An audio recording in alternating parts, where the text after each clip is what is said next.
한유민이 캘린더에 상견례 D-1이라고 표시한 날, 그녀의 계좌엔 스톡옵션 배당금 3천만 원이 입금됐다. AI 벤처기업 에이프론의 연구개발자로서 받는 성과, 보상이었다. 그녀는 잔고를 확인하며 잠시 고민했다. 도연 씨한테 이 얘기 언제 해야 할까? 공기업 7년차 서도현과 만난 지 2년. 그는 성실하고 다정했으며 무엇보다 유민의 일을 존중했다. 너처럼 똑똑한 사람이 우리나라 AI를 이끌어야지라며 늘 응원했다. 연봉이나 자산을 묻지도 않았다. 유민은 그런 도연이 좋았다. 돈보다 마음이 먼저라고 믿었다. 상견례 당일, 압구정의 한정식 집은 은은한 대금 소리로 가득했다. 도연의 어머니 강남이는 단아한 한복 차림으로 나타났다. 첫인상은 나쁘지 않았다. 우리 도연이가 정말 복받은 거야. 이렇게 예쁘고 똑똑한 며느리를 맞이하게 되다니. 나미는 유민의 손을 꼭 잡으며 말했다. 분위기는 화기애애했다. 양가 부모님들이 결혼 일정을 논의하는 동안 나미가 불쑥 말을 꺼냈다. 참, 유민 양은 회사에서 월급 얼마나 받아요? 어머니, 갑자기 그런 걸 왜? 도연이 당황했지만 나미는 아랑곳하지 않았다. 결혼하면 한 식구인데 뭐. 알다시피 우리 도연이는 공기업 다녀서 유민 양이 돈 걱정할 필요는 없을 거예요. 도연이가 순진하고 경제관념이 약해서 돈 관리는 여태 제가 해왔어요. 그래서 돈도 꽤 모았고요. 유민은 잠깐 숨을 멈췄다. 36살 성인 남성의 통장을 어머니가 관리한다. 그러나 이내 미소를 지으며 넘어갔다. 첫 만남에서 분위기를 망치고 싶지 않았다. 어머니가 잘 관리해 주셨네요. 전 그냥 적당히 받아요. 유민은 애매하게 대답했다. 식사가 끝난 후 도현과 유민은 한강공원을 걸었다. 석양이 물들어가는 하늘 아래 도현이 먼저 사과했다. 아까 우리 엄마가 좀 그랬지? 돈 얘기 꺼내고. 미안해. 괜찮아. 부모님들은 다 그러시잖아. 근데 도현 씨, 정말 월급 다 어머니가 관리하셔? 도현은 머리를 긁적이며 웃었다. 응. 내가 원래 돈 관리를 못해. 엄마가 대신 해주시니까 편하더라고. 결혼하면 당연히 내가 관리해야지. 유미는 고개를 끄덕였다. 그래. 결혼하면 달라지겠지. 그날 밤 두 사람은 카페에 앉아 태블릿으로 웨딩홀을 검색했다. 신혼여행은 스위스로, 신혼집은 역세권 신축 아파트로. 미래는 선명하게 그려지는 듯했다. 참, 우리 혼수는 어떻게 할까? 유민이 물었다. 그냥 필요한 것만 하나씩 사면 되지 뭐. 돈 아껴서 여행이나 더 좋은 데로 가자. 유민은 도연의 검소함이 마음에 들었다. 그녀 역시 명품이나 사치와는 거리가 멀었으니까. 화면 속 웨딩드레스 사진을 보며 유민은 생각했다. 이 사람의 성실함과 따뜻함. 그게 내 연봉 3억이나 주식 10억보다 더 큰 자산이야. 하지만 그녀는 아직 몰랐다. 진짜 문제는 숫자가 아니라 그 숫자를 바라보는 시선의 차이에 있다는 것을. 일요일 오후 청담동의 웨딩 스튜디오는 예비 부부들로 북적였다. 유민과 도연은 청첩장 샘플을 펼쳐놓고 디자인을 고르고 있었다. 이 미니멀한 게 깔끔하지 않아? 유민이 베이지색 청첩장을 가리켰다. 엄마가 화려한 걸 좋아하셔서. 이 금박 들어간 건 어때? 도연이 조심스레 제안했다. 유민은 잠시 멈칫했지만 곧 미소를 지었다. 그래. 어머니 의견도 중요하지. 청첩장을 고른 후 카페로 자리를 옮겼다. 유민은 노트북을 꺼내 엑셀 파일을 열었다. 결혼 준비 예산 시트였다. 도연 씨, 우리 이참에 서로 재정 상황 투명하게 공유하자. 결혼 준비도 있고 신혼집 계약도 해야 하니까. 도연은 커피잔을 만지작거리며 말했다. 아, 그게 말이야. 내 정확한 재산은 나도 잘 몰라. 뭐? 유민이 눈을 크게 떴다. 엄마가 통장 관리를 다 하셔서 2억 정도 모았다고는 하시는데 정확히는 나도 확인해 봐야 해. 유미는 할 말을 잃었다. 36살 남자가 자기 재산을 모른다니. 그때 도연의 휴대폰이 울렸다. 화면에 엄마가 떴다. 여보세요? 아, 엄마. 응. 유민이랑 청첩장 고르고 있어. 스피커폰은 아니었지만 조용한 카페라 나미의 목소리가 희미하게 들렸다. 도연은 핸드폰을 귀에서 떼고 유민을 바라봤다. 엄마가 너랑 통화하고 싶대. 유민이 전화를 받자 나미의 쨍쨍한 목소리가 터져 나왔다. 유민이니? 청첩장은 좀 품격 있는 걸로 골랐니? 사돈들한테 보여도 부끄럽지 않게? 네, 어머니. 예쁜 걸로 골랐어요. 그래. 참. 내가 어제 용한 점집에 갔다 왔는데 말이야. 궁합은 잘 맞는데 새며느리가 좀 사치가 있다고 하더라고. 혹시 명품 백이나 그런 거 좋아하니? 유미는 순간 당황했다. 아니요. 전 그런 거 관심 없어요. 다행이네. 요즘 젊은 여자들 카드값 때문에 빚더미에 앉는다던데. 유민이는 그런 일 없겠지? 통화가 끝난 후 유미는 불편한 기분을 감추려 애썼다. 도연이 미안한 듯 말했다. 우리 엄마가 좀 걱정이 많아서 이해해줘. 괜찮아. 근데 도연 씨, 우리 결혼하면 각자 통장으로 월급 관리하고 가계부는 같이 쓰는 게 어때? 투명하게 관리하면 서로 신뢰도 쌓이고. 도연이 난처한 표정을 지었다. 그게 엄마가 계속 관리하고 싶어 하셔. 내가 돈 관리를 못한다고 믿으시거든.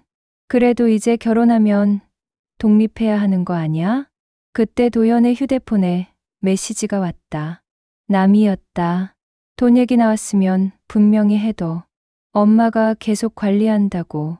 며느리가 돈 만지면 집안 망한다고. 점쟁이가 그랬어. 도연은 황급히 화면을 뒤집었지만 유미는 이미 메시지를 얼핏 봤다. 가슴 한구석이 차갑게 식어갔다. 도연 씨, 혹시 어머니가 결혼 후에도 계속 도연 씨 월급 관리하실 생각이야? 도연은 한참을 망설이다 대답했다. 엄마가 워낙 재테크를 잘하셔. 주식이랑 적금 넣어서 불려주시거든. 그냥 당분간은 그렇게 하는 게 어떨까? 유미는 노트북을 덮었다.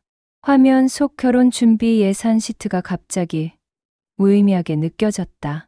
우리 다시 얘기하자. 좀 정리할 시간이 필요할 것 같아. 카페를 나서며 유미는 생각했다. 점쟁이의 말, 며느리가 돈을 만지면 안 된다?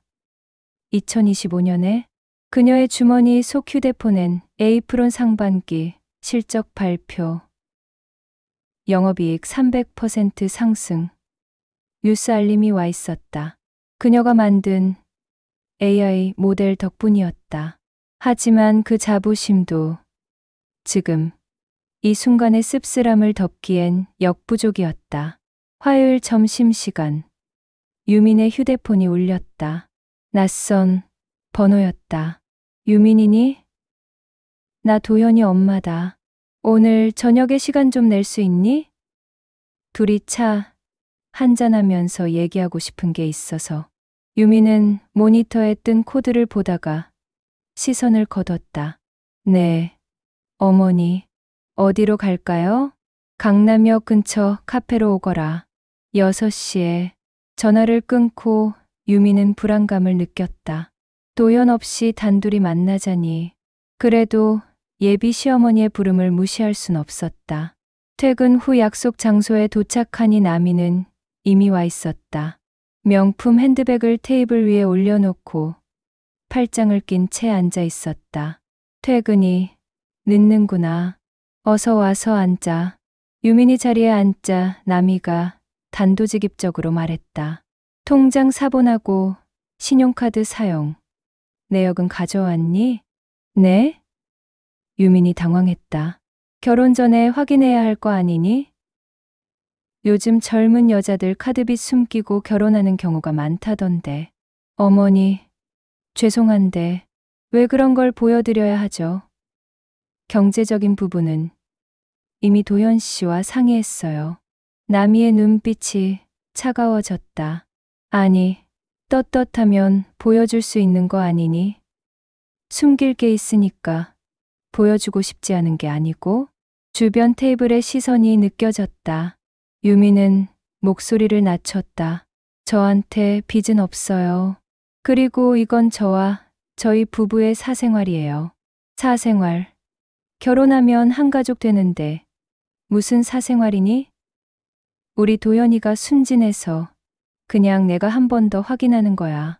나미는 테이블을 톡톡 두드리며 나를 이었다. 점쟁이가 그러더라고.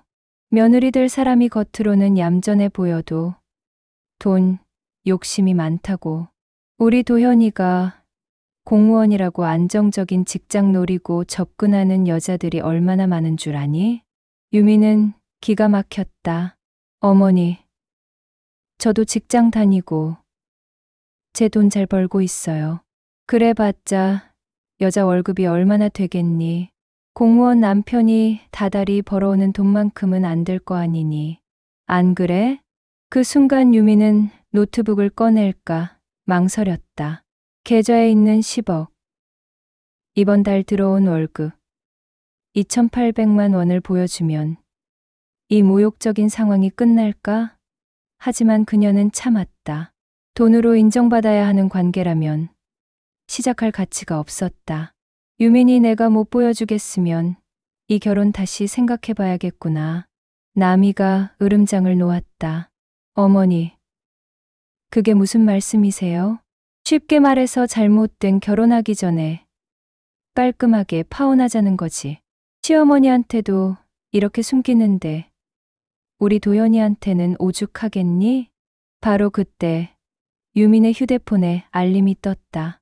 에이프론 3분기 특별 성과급 지급 공지. 연구개발팀 본급의 200% 지급 예정. 유미는 화면을 쓸어내리고 가방을 들었다. 어머니 죄송하지만 이건 도연 씨와도 상의해봐야 하는 문제라고 생각해요. 도연 씨와 대화해본 후 다시 연락드리겠습니다. 몸이 좀 안 좋아서 먼저 가보겠습니다. 조심히 들어가세요. 예. 어디 가니? 내 말에 대답도 제대로 안 하고. 도현이랑 얘기하기 전에 도현이 엄마인 나랑 먼저 상의를 하는 게 예의 아니니? 죄송합니다, 어머니. 지금으로서는 아무 말씀도 드릴 수 없을 것 같습니다. 유민이 일어나서 카페를 나섰다. 카페를 나온 유민은 도현에게 메시지를 보냈다. 우리 잠시 시간 갖자. 생각 정리할 시간이 필요해. 며칠 후에 연락할게. 답장은 금세 왔다. 무슨 일이야? 갑자기 무슨 생각? 유미는 답하지 않고 휴대폰을 가방에 넣었다. 그리고 회사로 돌아가는 대신 한강 공원으로 향했다. 차가운 바람이 얼굴을 스쳤다. 벤치에 앉아 유미는 노트북을 꺼냈다. 증권사 어플에 로그인하니 보유 주식 평가액이 20억을 넘어서고 있었다. 최근 에이프론의 나스닥 상장 소식으로 주가가 치솟은 덕분이었다. 이 돈이 내 가치를 증명하는 건 아니야. 유미는 생각했다. 하지만 돈으로 사람의 가치를 평가하는 사람에게는 이게 내 가치를 증명하는 증거겠지. 그녀는 주식 보유액 화면을 캡처했다.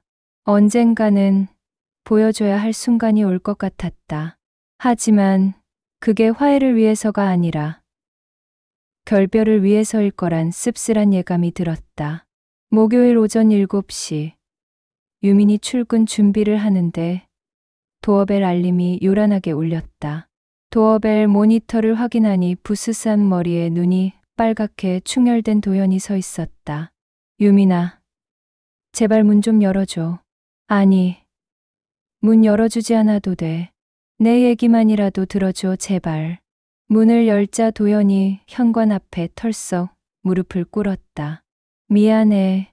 정말 미안해. 엄마한테 얘기 다 들었어.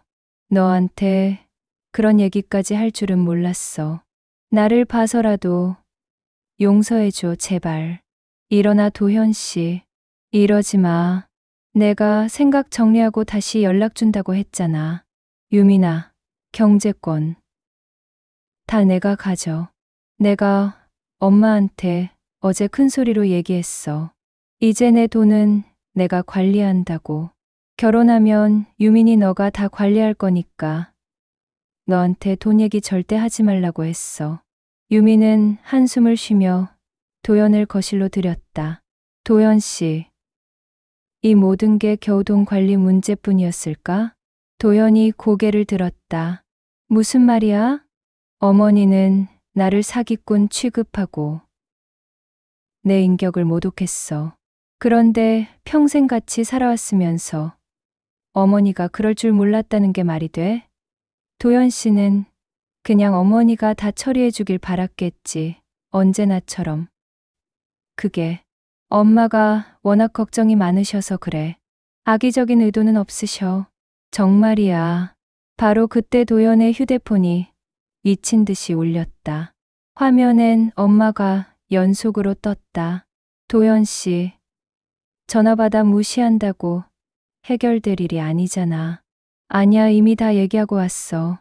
어차피 똑같은 말이야. 도연이 핸드폰을 들어 전화를 거절했다. 잠시 후 유민의 휴대폰이 울렸다. 남이가 보낸 문자였다. 며느라가, 도연이가 거기 있니? 내가 잘못했어. 우리 다시 잘해보자꾸나. 돈은 다 유민이 내가 관리해. 연이어 메시지가 쏟아졌다. 점쟁이 말은 잊어. 내가 괜히 쓸데없는 얘기를 했구나. 미안해. 유민이처럼 훌륭한 며느리를 내가 어디서 보겠니. 카페에서 내가 한 말은 다 잊고 다시 잘해보자. 유민아, 응? 유민은 휴대폰을 내려놓았다. 도연 씨. 어머니가 갑자기 사과를 하시는데 도연 씨가 뭐라고 했길래 이러시는 거야? 도연이 머뭇거리다 말했다. 사실 엄마가 내 회사 알아봤나 봐. 에이프론이 곧 상장한다며? 너가 초기 멤버라고 말씀드리니까 엄청 좋아하시더라고. 유미는 헛웃음이 나왔다. 역시 그랬구나. 그래서 돈 많은 며느리 생겼다고 갑자기 태도가 변하신 거야? 엄마가 좀 그래. 나도 알아. 우리 엄마 속물인 거. 하지만 엄마도 진심으로 반성하고 있어. 한 번만 기회를 줘. 유미는 서랍에서 봉투를 꺼냈다. 어제 저녁 프린트해둔 서류들이었다.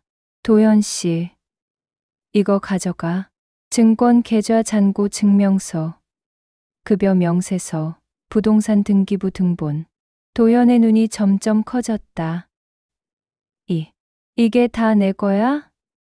나한테는 이렇게까지는 말하지 않았잖아. 응. 내가 5년 동안 밤낮 없이 일해서 만든 결과야. 그런데 난 도현 씨나 시부모님께 이런 물질적인 걸로 인정받고 싶지 않았어. 그냥 한 사람으로서 존중받고 한 가족이 되고 싶었어. 도현이 서류를 내려놓으며 중얼거렸다. 20억, 월급 2,800만 원. 이거 어머니께 보여드려. 앞으로는 이 서류들에 적힌 것보다 더 돈 많은 훌륭한 며느리 만나시길 빈다고도 전해드리고. 유민아, 그런 말 하지 마. 우리 처음부터 다시 시작하는 마음으로 잘 풀어나가 보자. 유민이 휴대폰을 들어 보였다. 화면엔 청첩장 주문 취소 완료 메시지가 떠 있었다. 난 이미 마음 정리했어. 청첩장도 취소했고 예식장도 취소했어. 위약금은 걱정 마. 내가 알아서 할 테니. 왜 이래? 유민아, 우리 인연이야. 2년 동안 사랑했잖아. 맞아. 근데 그 2년 동안 도현 씨는 여태 어머니 그늘에서 못 벗어났고 나는 그런 도현 씨를 못 본 척했어. 사랑만 있으면 다 해결될 거라고 생각했지. 이제야 현실을 직시하게 됐네. 현관문이 다시 요란하게 울렸다. 이번엔 남이었다. 모니터 속 그녀는 과일 바구니를 들고 있었다. 며느라가 얼굴 보고 얘기 좀 하자. 문 좀 열어줘. 유미는 도연을 바라봤다. 도연 씨, 어머니 모시고 그만 가줘. 유민아, 정말 이렇게 끝낼 거야? 겨우 돈 문제 때문에? 도연 씨, 난 도연 씨가 독립할 때까지 내 인생 허비하며 기다리고 싶지 않아.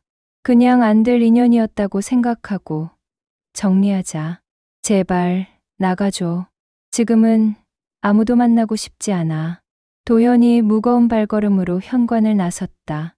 문 밖에서 나미의 다급한 목소리가 들렸다. 도연아, 왜 나와? 들어가서 빌어.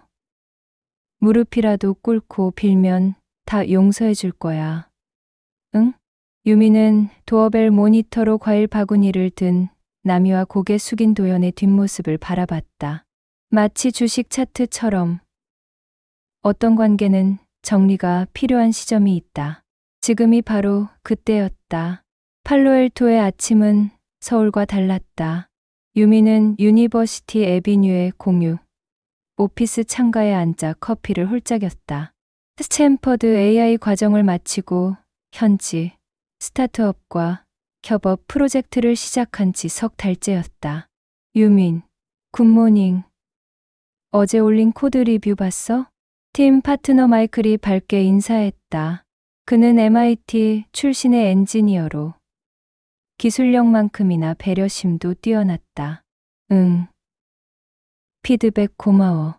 짚어준 부분 수정했어. 근데 왜 이렇게 일찍 나왔어? 너무 부지런한 거 아니야? 글쎄, 너무 일찍 깨버렸네. 유민이 어깨를 으쓱했다. 사실 유민은 잠을 설쳤다. 어젯밤 SNS에서 도연의 결혼 소식을 우연히 봤기 때문이다. 아쉽거나 놀랍진 않았지만 한편으로는 씁쓸하기도 했다. 마이클이 노트북을 펼치며 말했다. 오늘 작업 마무리하고 오후엔 일찍 끝내자. 날씨가 너무 좋아서 하이킹 가기 아까워. 좋아. 참. 내가 관리하는 투자금, 포트폴리오도 같이 검토해 줄 수 있어? 당연하지. 내 포트폴리오는 늘 흥미로워. 유미는 마이클의 이런 점이 좋았다. 서로의 재정 상황을 투명하게 공유하되 의존하지 않는다. 각자의 성장을 응원하면서도 간섭하지 않는다. 점심시간, 둘은 펄 스트리트의 샐러드 가게로 향했다. 한국 생활은 어땠어? 마이클이 물었다. 가끔 그리워하는 것 같던데. 복잡해. 좋은 것도 많지만 때론 숨이 막히기도 했어. 무슨 일 있었어? 유미는 잠시 망설이다 말했다. 약혼했다가 파혼했어. 상대방의 가족이 너무 많이 개입해서. 아, 그랬구나. 아시아 문화에서는 그런 경우가 많다고 들었어. 응. 근데 이제는 괜찮아. 오히려 감사해. 그 일이 없었으면 여기 올 생각도 못했을 거야. 그때 유민의 휴대폰이 울렸다.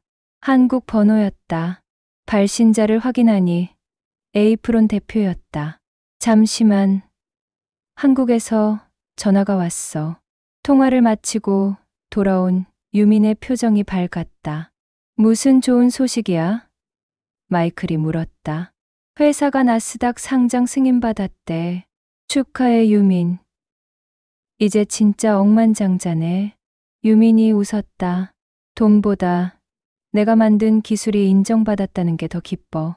그래. 맞아. 정말 축하해. 기념으로 안식년이라도 갖는 게 어때? 너무 앞만 보고 달려왔잖아. 농담하지 마. 이제 시작이야. 실리콘밸리에서 배운 걸로 더 큰 프로젝트를 하고 싶어. 해가 기울어가는 오후, 두 사람은 스탠퍼드 뒷산 트레일을 걸었다. 있잖아. 마이클이 조심스레 말했다. 우리 프로젝트 끝나면 같이 새로운 회사를 시작해보는 건 어때? 유민이 걸음을 멈췄다. 정말 내 기술력이랑 내 네트워크를 합치면 좋은 시너지가 날 것 같아. 물론 각자 지분은 정확히 나누고 당연하지. 유민이 미소 지었다. 모든 건 투명하고 공평하게. 두 사람은 악수를 나눴다. 서로에게 비즈니스 파트너. 어쩌면 인생의 파트너가 될 수도 있는 소중한 사람을 얻은 듯 했다. 노을빛에 물든 실리콘밸리를 내려다보며 유미는 생각했다. 관계도 알고리즘과 같다. 잘못된 코드는 디버깅하고 더 나은 로직으로 다시 짜면 된다. 휴대폰이 다시 울렸다. 이번엔 서울에 계신 엄마였다. 엄마, 잘 지내지? 응. 나도 잘 있어. 새로운 프로젝트 시작했어. 건강은 챙기고 있니? 혼자 있으니 걱정되네. 걱정 마. 좋은 사람들이랑 일하고 있어. 아, 그리고 엄마, 고마워. 항상 내 선택을 믿어줘서. 통화를 끝내고 유미는 다시 걸음을 옮겼다. 마이클이 앞서가며 손짓했다. 빨리 와. 일몰 전에 정상 가려면 서둘러야 해. 유미는 천천히, 하지만 확실하게 자신의 길을 걸어갔다. 새로운 알고리즘은 이미 작동하기 시작했다. 오늘 이야기는 어떠셨나요? 돈보다 중요한 건 서로에 대한 존중이라는 메시지가 잘 전달되었길 바랍니다. 비슷한 경험이 있으시거나 공감되는 부분이 있다면 댓글로 여러분의 이야기도 들려주세요. 다음 영상에서는 더 흥미진진한 사연으로 찾아뵙겠습니다. 여러분의 구독과 좋아요는 다음 이야기를 만드는 큰 힘이 됩니다. 감사합니다.